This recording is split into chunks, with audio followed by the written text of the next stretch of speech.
Hello student, आपको स्वागत है अपने यूट्यूब चैनल आरके क्लासेस पर। आज एक बार फिर से प्रश्नावली 8.1 लेकर आपके बीच उपस्थित हुए हैं। तो आज हम बताएंगे प्रश्न नंबर 9, 10 और एक और क्वेश्चन है आपको 11, उसे उतारे नहीं है लेकिन 11 भी इस वीडियो में बताएंगे। और आज आपको प्रश्नावली 8.1 खत्म हो जाएगा, ठीक है। तो इससे पहले हम प्रश्न संख्या 9 से पहले भी हम बता चुके हैं, तो अगर नहीं देखे हैं तो आप वहां जाके आगे उस वीडियो को देख लीजिए। और बेसिक क्लास तो आप देखना एकदम नहीं भूलिए। अगर बेसिक क्लास इसका नहीं देखते हैं तो त्रिकोणमिति आपको समझ में नहीं आएगा, ठीक है। और सबसे महत्वपूर्ण बात कि अगर आप 10वां के एग्जाम देने वाले हैं, बिहार बोर्ड से हैं, तो ये त्रिकोणमिति चैप्टर बहुत आपके लिए महत्वपूर्ण है, क्योंकि यहाँ से एक चैप्टर से अकेले 25 से 30 नंबर के क्वेश्चन पूछा जाता है, ठीक है, प्रत्येक साल पूछा जाता है। तो चलिए आज हम क्वेश्चन नंबर 9 देखते हैं। कह रहा है त्रिभुज एबीसी में जिसका कोण बी समकोण है, यानी एक आप त्रिभुज बना लीजिए और इसका नाम दे दीजिए एबीसी। लेकिन कह रहा है कि कोण बी समकोण है, एक मतलब अगर ई समकोण लिखे हैं तो बी आप यहाँ पे लिखिए, ए और सी कहीं लिखिए, यहाँ भी लिख सकते हैं, यहाँ भी लिख सकते हैं। तो चलिए हम यहाँ मान लेते हैं ए और यहाँ लिख लेते हैं सी। तो ए बी सी एक त्रिभुज हो गया जिसमें बी कोण समकोण भी हो गया, ठीक है, ये समझ लेना है। अब कह रहा है यदि tan ए बराबर दे दिया है 1/√3, tan ए बराबर क्या दिया है 1/√3 दिया है। tan ए बराबर 1/√3, तो tan थीटा बराबर क्या होता है, तो लंब बटा आधार होता है। तो tan थीटा के हम लिख लेते हैं लंब, अब बटा में आधार, बराबर इन्हें लिख लेंगे 1/√3। अब देखिए tan ए है, यानी अगर इसको थीटा मानते हैं तो थीटा के सामने लंब ये है, और लंब आपको कितना है 1, यानी ये वाला भुजा के लंबाई 1 दिया है। और ये जब लंब हो गया है, ये तो फिक्स रहता है, आपका कर्ण है, ये आपका कर्ण है, और लंब ही ई हो गया, तो ई √3 जो आधार है, तो ये वाला भुजा आपको हो जाएगा √3। कर्ण आपको निकालना है, कर्ण अभी पता नहीं है। तो कर्ण बराबर सूत्र होता है √ लंब के स्क्वायर प्लस आधार के स्क्वायर।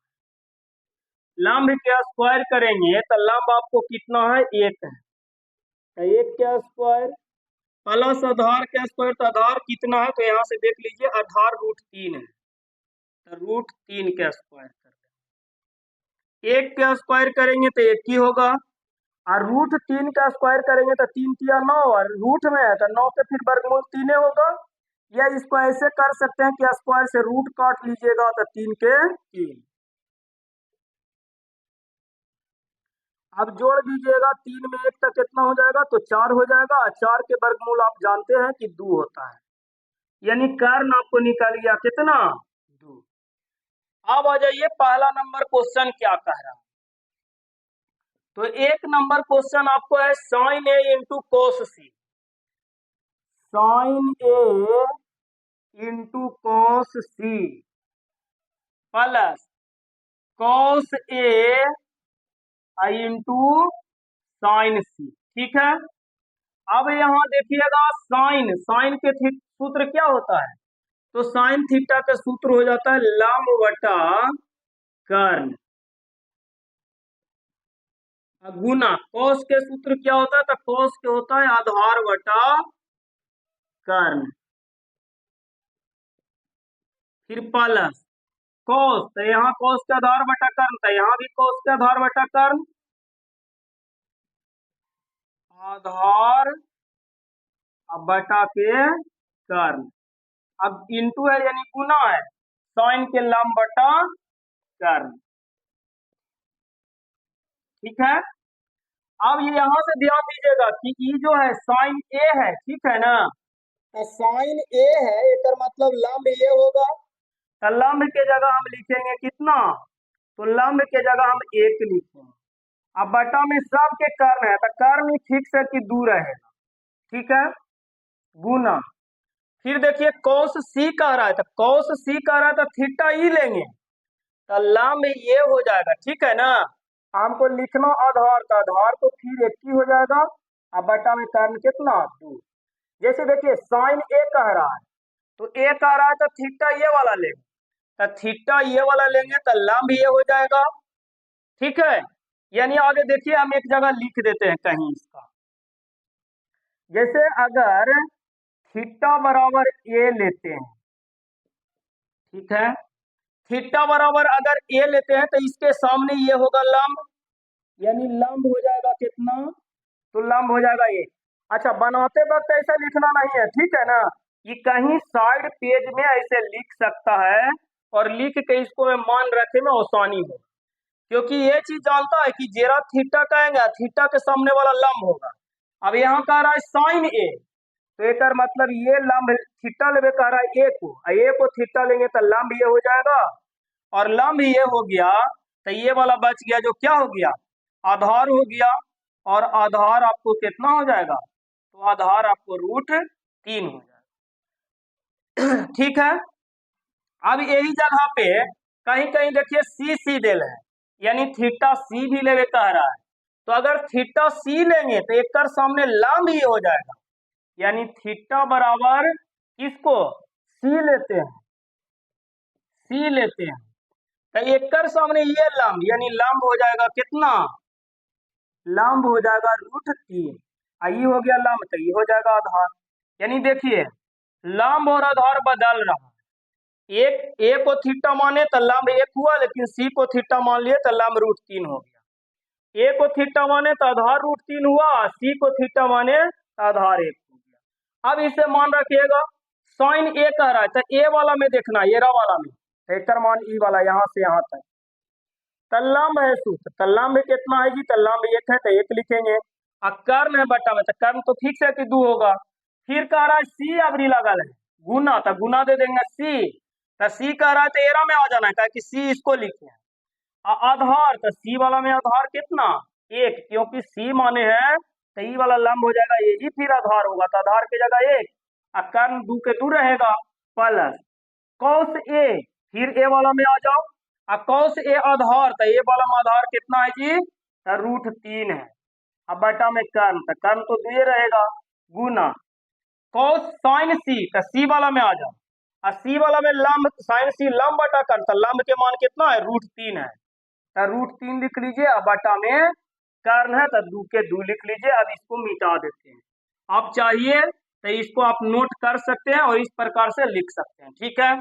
अब इसको गुना कर लीजिए, 1 गुना 1 करिएगा तो 1 अब बटा में 2 दूना 4 प्लस √3 गुना 3 करिएगा तो 3 किया 9 होता है, लेकिन फिर रूट में √3 गुना 3 करिएगा तो रूट में है तो रूट में ना 9 लिखाएगा और √9 के वर्गमूल फिर कितना आ जाएगा 3 आ जाएगा, यानी 3 तिया 9 है रूट के कारण इसका वर्गमूल निकाले पड़ेगा तो 9 के वर्गमूल 3 अब बटा में 2 दूना 4। अब इसको कर लीजिए 4 4 कैल्शियम 4, 4 से 4 एक बार में तो 1 का एक बार पढ़ेंगे 1, ये भी 4 से 4 एक बार में कटेगा तो 3 का एक बार पढ़ेंगे तब 3 और 4 1 और 3 जोड़ लेंगे तो 4 और बटा कितना 4, 4 से 4 कट जाएगा एक बार में, यानी आंसर आपको कितना हो जाएगा 1 हो जाएगा, ठीक है। ये आपको पहला के आंसर हुआ, ठीक है। इसको आप लोग स्क्रीनशॉट लीजिए तो इसको मिटा के और फिर दूसरा क्वेश्चन बताते हैं, ठीक है। चलिए इसको मिटा लेते हैं, अब क्वेश्चन नंबर 2 देख लेते हैं। 2 कह रहा है cos A into cos C minus sin A into sin C, यानी अभी cos है और sin तो सूत्र cos की क्या होता है आधार बटा कर्ण होता है, गुना ये भी cos है तो सूत्रवा तो वही ना लिखाएगा आधार बटा कर्ण लिखाएगा, माइनस माइनस है तो माइनस साइन ए साइन थीटा बराबर होता है लंब बटा कर्ण गुना ये भी साइन है तो एकरो सूत्र ही होगा, लंब बटा कर्ण। ठीक है इतना। अब देखिए यहाँ ए कह रहा है, फिर वही वाला बात आ गया, ए तो ए कहेगा तो लंब ही, आपको लिखना आधार है तो आधार ही वाला होगा, यानी आधार के जगह लिख लीजिएगा √3, अब बटा में कर्ण 2, गुना सी कह रहा है तो सी के सामने ई लंब तो आधार ये होगा, सी के सामने ये वाला लंब, इसके ए कह रहा था तो ए के सामने लंब तो ये आधार हो गया, सी कह रहा था सी के सामने ये लंब तो ये आधार हो गया, यानी 1/√3 लिखाएगा माइनस, इन्हें कर लीजिए ए तो ये कह रहा है तो एक सामने लंब ये हो जाएगा, यानी 1/2 में √2, सॉरी 2 गुना, फिर सी यहाँ दे लेते, सी कह रहा है तो एक सामने लंब ये हो जाएगा, यानी √3 बटा में कर्ण है तो बटा में 2, √3 गुना 1 करेगा तो ये √3 रहेगा, बटा में 2 दूना 4 माइनस √3 गुना 1 करेगा तो √3 रहेगा, बटा में 2 दूना 4। अब देखिए जितना ये प्लस में जितना है उतने घटाना है, जैसे 10 में से 10 घटाना है तो कितना बचेगा 10, 5 में से 5 घटाना था, सॉरी 10 में से 10 घटाना था 0, 5 में से 5 घटाना था 0, उसी प्रकार से √3/4 में से √3/4 घटाना है तो कितना लिखेंगे 0 लिख देंगे, या इच्छा है तो इसको ऐसे बना लीजिएगा, 4 4 के एलसीएम 4, 4 से 4 एक बार में 3 √3 के 3, ये भी 4 से 4 एक बार में √3 के 3, √3 में से 3 चल जाएगा तो 0, बटा में 4 है, 0 में 4 से भाग देंगे तो कितना होगा 0। इस प्रकार से 9 के क्वेश्चन नंबर 2 बनेगा। तो 1 और 2 आप उतार लीजिएगा। चलिए इसका स्क्रीनशॉट लीजिए और देखते हैं इसका अगला नंबर क्वेश्चन।